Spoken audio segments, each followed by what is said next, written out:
प्यारे बच्चों, आज के इस वीडियो में हम प्रायद्वीप पठार की बात करेंगे। पेनिनसुलर प्लेट्यू की बात करने वाले हैं। लेकिन उससे पहले प्रायद्वीप होता क्या है अर्थात पेनिनसुला होता क्या है वो समझिए। ऐसी जमीन जो तीन ओर से पानी से घिरी हुई हो उसे प्रायद्वीप कहते हैं। हमारे भारत का दक्षिणी हिस्सा देख रहे हैं, एक तरफ अरब सागर, दूसरी तरफ बंगाल की खाड़ी और नीचे की तरफ हिंद महासागर से घिरा हुआ है। तो ये हमारा हिस्सा क्या कहलाएगा? भारत का प्रायद्वीप भारत कहलाएगा अर्थात पेनिनसुलर इंडिया कहलाएगा। और इसी पेनिनसुलर इंडिया के अंदर कुछ पर्वत श्रेणियां भी हैं और पठार भी हैं। पर्वत श्रेणियां कौन कौन सी हैं वो ऑलरेडी हम पढ़ चुके हैं। अरावली पर्वत श्रेणी, विंध्याचल पर्वत श्रेणी, सतपुड़ा पर्वत श्रेणी, वेस्टर्न घाट और ईस्टर्न घाट, ये ऑलरेडी पढ़ चुके हैं माउंटेन रेंज को। तो हम कह सकते हैं इन सभी माउंटेन रेंज को मिलाकर क्या कह सकते हैं कि ये पेनिनसुलर माउंटेन रेंज है। लेकिन हमारा आज का विषय क्या है?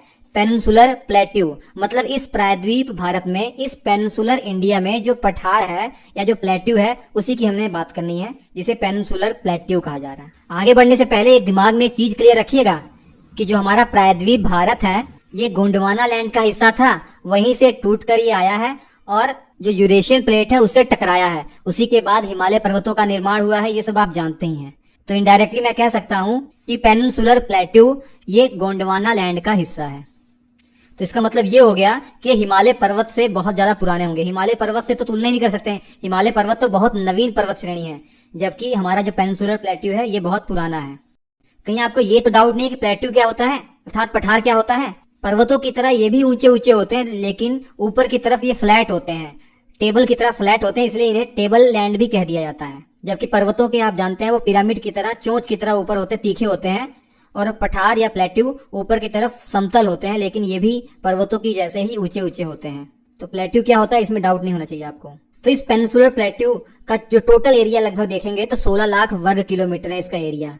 एवरेज हाइट समुद्र तल से अगर देखेंगे 600 मीटर से 900 मीटर के आसपास इसकी हाइट है। इसको भी मुख्य तौर पर दो भागों में बांटा गया है। ऊपर का हिस्सा, नॉर्थ का हिस्सा जिसे सेंट्रल हाईलैंड कहते हैं, और दक्षिण का हिस्सा डेक्कन प्लेट्यू या दक्कन का पठार कहते हैं। मतलब उत्तर की तरफ मध्य उच्च भूमि और दक्षिण की तरफ दक्कन का पठार। इसको दो भागों में बांटने का मेन कारण जानते हैं क्या है? बीच में दरार है एक, जहां से ताप्ती और नर्मदा नदी बहती है, जिसे हम भ्रंश घाटी या रिफ्ट वैली कहते हैं। ये दरार क्यों आई होगी? क्या आप कॉमन सेंस लगा सकते हैं? जब हमारी इंडियन प्लेट गोंडवाना लैंड से टूटकर यूरेशियन प्लेट की तरफ आ रही थी, जब ये यूरेशियन प्लेट से टकराई तो यूरेशियन प्लेट के नीचे की ओर ये धसी हुई है ना, तो जो भी प्रायद्वीप भारत में कमजोर हिस्सा रहा होगा वहां क्रैक आ गए होंगे। उसी कारण से ये भी क्रैक आया, फॉल्ट पड़ गया और इसमें से नर्मदा और ताप्ती नदी बहती है और इसने प्रायद्वीप पठार को दो भागों में बांट दिया, सेंट्रल हाईलैंड और डेक्कन प्लेट्यू। सबसे पहले सेंट्रल हाईलैंड की तरफ चलते हैं। सेंट्रल हाईलैंड पर थोड़ा ध्यान दीजिए, इसका झुकाव किस तरफ होगा ये भी एक कॉमन सेंस लगा सकते हैं आप। क्योंकि हमारी इंडियन प्लेट यूरेशियन प्लेट के नीचे की तरफ टकराई है, तो जो उत्तरी हिस्सा होगा वो नीचे की ओर धसा होगा और दक्षिण का जो हिस्सा है वो ऊपर की तरफ उठा होगा ना।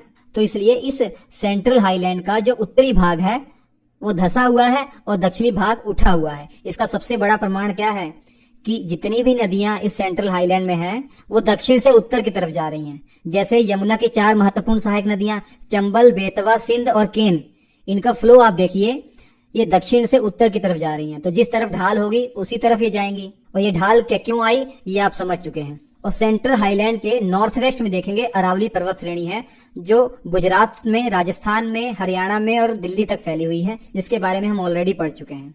और इस सेंट्रल हाईलैंड के दक्षिण में विंध्याचल पर्वत श्रेणी है, ये भी हम बहुत अच्छे से पढ़ चुके हैं। और इस सेंट्रल हाईलैंड को अलग अलग क्षेत्र में अलग अलग नामों से भी जाना जाता है। जैसे मालवा का जो पठार है, मालवा प्लेट्यू, ये सेंट्रल हाईलैंड का ही पार्ट है। ये मालवा का जो पठार है ये राजस्थान वाले इलाके में फैला हुआ है। काली मिट्टी बहुत पाई जाती है मालवा के पठार में। ये रीजन क्या है ये आगे आपको देखने को मिलेगा, टेंशन मत लीजिए। अभी मैं बस बेसिक चीजें आपको बता रहा हूँ, सारी चीजें दिमाग में आपके क्लियर हो जाएं, बाकी चीजें क्रम से तो हम पढ़ ही लेंगे। मालवा के पठार के बगल में बुंदेलखंड का पठार है, जो मुख्य तौर पर मध्य प्रदेश और यूपी में है, ये भी सेंट्रल हाईलैंड का ही पार्ट है। बाघेल खंड का पठार, ये भी मुख्य तौर पर मध्य प्रदेश में, लेकिन थोड़ा सा रीजन इसका उत्तर प्रदेश में भी है। और पूर्व में देखेंगे सबसे महत्वपूर्ण छोटा नागपुर पठार, जो झारखंड, वेस्ट बंगाल, छत्तीसगढ़, उड़ीसा, बिहार तक फैला हुआ है, छोटा नागपुर का पठार। यह है सेंट्रल हाईलैंड। और इस प्रायद्वीप पठार का कुछ हिस्सा नॉर्थ ईस्ट में भी है, जिसे मेघालय का पठार या नॉर्थ ईस्ट प्लेट्यू कहते हैं। इनके बारे में भी हमें पढ़ना है। तो आज हमने इस पेनिनसुलर प्लेट्यू का बेसिक चीज समझी और सेंट्रल हाईलैंड के बारे में कुछ जानने का प्रयास किया। अगले वीडियो में हम दक्कन का पठार या डेक्कन प्लेट्यू और नॉर्थ ईस्ट का जो पठार है, जिसे शिलोंग का पठार या मेघालय का पठार कहा जाता है, उसको भी पढ़ेंगे।